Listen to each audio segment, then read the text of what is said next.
Hey you guys, okay, it's me Kiana coming at you today. And I am coming at you to talk about, I believe his name is Andrew Caldwell. Okay, it's Andrew Chad Caldwell actually.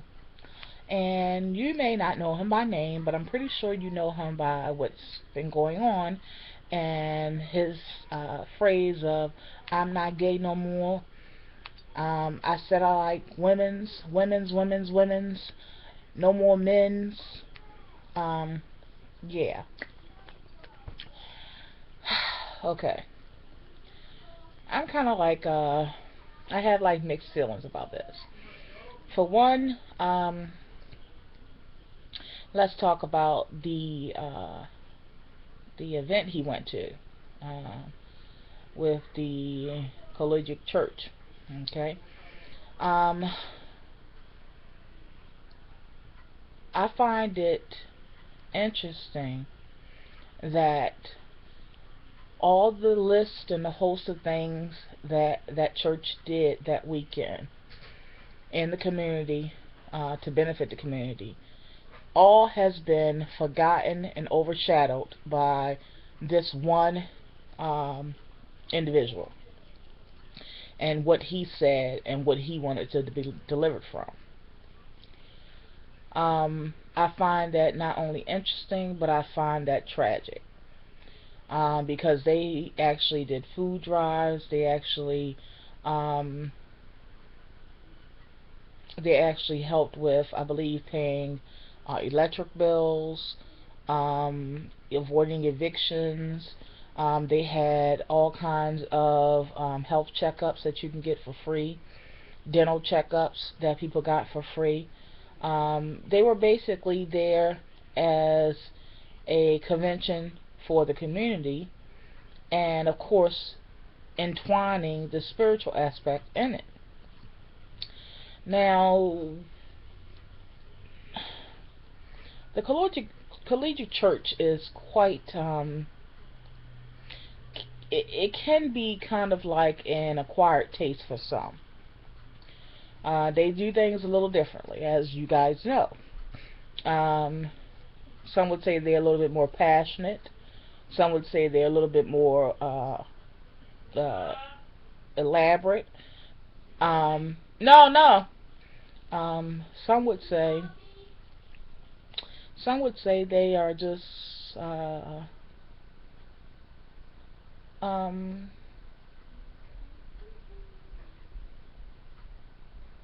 I'm trying to not offend anyone. Um, flamboyant can be a word. Um, but like I said, they are a little different from you know other denominations. Um, the thing is that this young man now, after looking and investigating and searching and some things even popping up in my way, um, it's now said that he has basically put a remix and added "I'm not gay no more. I said I like women's." And Shelby. Um, he has now made that a song, and it has a remix. Now, I've heard the song, and it kind of sounds like a McDonald's commercial. It sounds, and that's not to actually say anything negative about the song. That actually is good because I said it actually sounds professional, like a actual, McDonald's commercial or a commercial that you would hear on TV. He is, I think the single has been released. If not released, it's getting ready to be released. He's also been interviewed by a lot of the big names, TMZ and a couple of other well-known reporters. Um, he also made his way down to Ferguson and has shown pictures and everything where the police roughed him up a little, um, while the Ferguson issue is going on down there. Of course, they have him on camera speaking about it. And I guess he just felt compelled to go down there at this time of mourning and at this time of finding or seeking justice. The part that I find a little just no problem. I'm doing a video, honey. I'm on a video.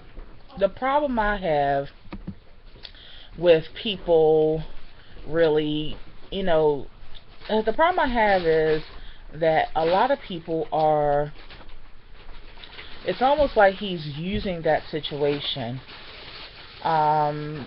because he's saying that he can't, I've read that he said, and I quote, that he can't even go out his door without people taking pictures, and people are, he's the butt end of a lot of jokes, and because the video went viral. But then he is putting things out there that if he is not mentioned and if he is not talked about, no one will buy his CD, no one will buy it on iTunes or anything. Anything he does in the future, because he said he's an author and political figure, no one will be interested in. And I find it really strange that he also has coined or he's basically labeled himself as a political figure. All this within the last couple of weeks of asking Christ to deliver him. I also find it quite interesting that he now makes comments about gays because he is delivered now, so he no longer in his head fit that category, so now he can speak negatively or against the act of homosexuality that he himself was involved in just weeks before, if not still involved.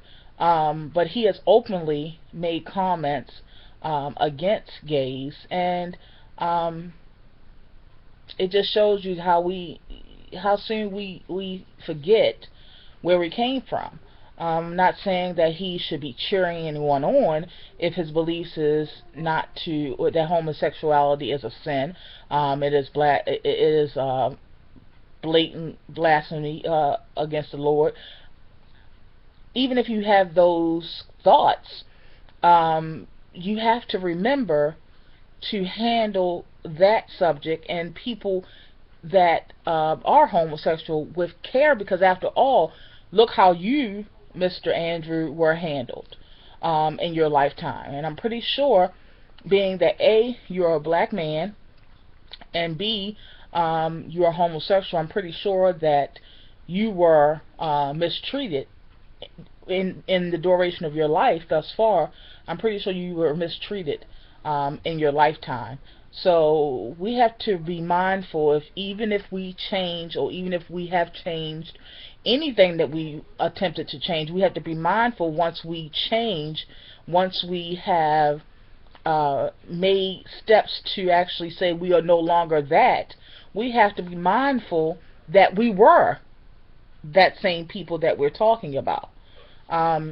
So I just find it funny how all of these things within a matter of weeks have came together. You were able to get a soundtrack, you were able to get backup singers, you were able to, and I know that in this technology we can do things very quick in a hurry, but what made you jump on the fact that this is what you wanted to do? Did you wake up with with this dropped in your spirit, an epiphany? Were you just all of a sudden it came to you, and the next day everything was all laid out for you to produce this soundtrack or this CD or single, and also deem yourself as a political figure? The other issue I want to discuss, which definitely does not rub me the right way, is that while down in Ferguson, a lot of people are going down there, but I hate when I see us gathering together and we're doing it not with purpose, because it makes us look foolish. It makes it look like we're always taking a chance to be involved in a whole bunch of chaos, or we're trying to create chaos. It makes us seem like we're followers instead of leaders, because if we were leaders, we would go there with leadership qualities and purpose, and almost like tunnel vision, where we'll be focused in on the task at hand.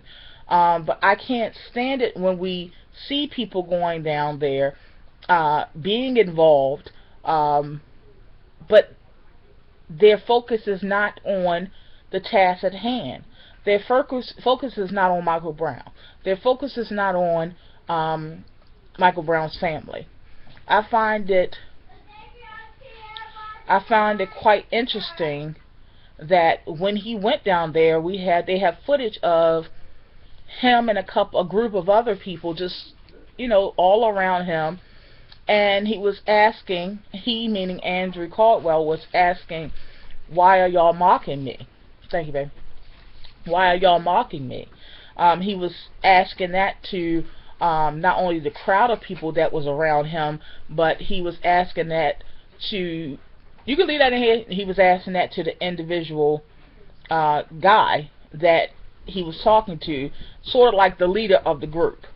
And thank you, baby, you can put it right there. And I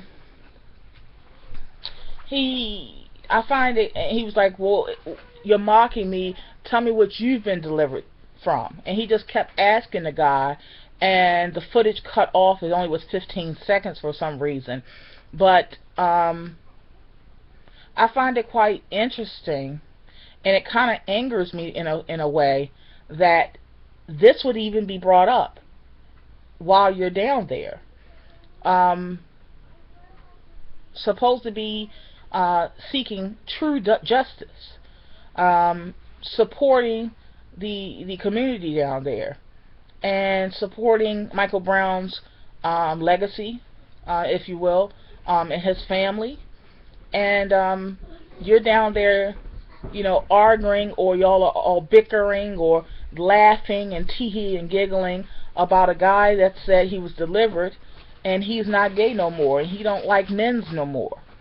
So I just find it very interesting. And one second, Pootie, wait a minute. I find it very interesting, and that part angers me. Do I believe that people can be delivered from homosexuality? Yes, I do believe that, because I can't believe that my God can do all things, but yet he can't do that. I believe that as long as we have the true desire to change anything, we can do it. But it's going to take our true desire to do so. Being that we have free will, it's going to take us to say, here's all of me. The bad, the good, the ugly, the pretty, and work with me. Work on me, Jesus. It's going to take that. So at first it was a little funny. I don't like men's no more. I like women's. First it was funny, but then I almost felt like I was mocking God after keep laughing. Once it spread and went viral, I then saw it at another angle that I know how the adversary likes to, mock God and mock Jesus. And once it went viral, and once the my spiritual eye and my spiritual mindset began kicking in, then I was able to see it from another angle, and it no longer became funny to me. But that's just me in my process of how I've dealt with it, and the stages of it went from funny, then it went to thinking and really trying to digest what actually happened, and where he's going with it, and then also coming to the conclusion that I've come to today. So that's just my thoughts, you guys. Put your thoughts below. As always, we are ladies here, and we're going to act as such. We're going to act with the class and the grace that we are supposed to constantly have in all things. So I ask that we don't attack each other. We can talk you know, and we can communicate and we can all express, but we can do so with being ladies. So below, make sure that you place your comments on the issue. And yeah, and I hope to be able to converse with you about this and see where your mind is on it.